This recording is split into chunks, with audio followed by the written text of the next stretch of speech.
अब बस करो, मैं बहुत थक गई हूँ। अंदर चलो अब। हिम्मत करें मिसेस एटसे, अभी हमें 10 मिनट मजीद वॉक करनी है। बस बहुत हो गया, मैं कह रही हूँ। आराम से वक्त ले लें, लेकिन जल्दी मत करें।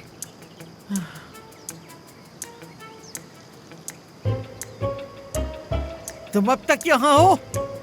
दोबारा मुझे अब यहाँ नजर ना आना। दफा हो जाओ यहाँ से। मैं अपना सामान समेट कर चली जाऊंगी। जरा उन्हें रोके रखना। हाँ ठीक है। कैसी है मिसेस एटसे? यहाँ तो बहुत खूबसूरत नज़ारा है। सच कहूँ तो मुझे बिल्कुल समझ नहीं आती कि इतनी हसीन जगह पर कोई कैसे बीमार हो सकता है। उसके इरादे ठीक नहीं है, जाके देखो। मैं आपको अकेला नहीं छोड़ सकती। लियोबा, तुम इनके साथ रहना। इनको भी मजीद 7 मिनट की वॉक करनी है, ठीक है? मैं अभी हाँ जाओ, जल्दी जाओ, जाके देखो उसे। जाओ जल्दी। मिसेस एटसे, चले पूल के गिर्द 3 चक्कर और लगाते हैं। आप इतनी जल्दी क्यों कर रही हैं? अरे आपको कहीं जाना है जो आप इतनी जल्दी कर रही हैं, बताएं।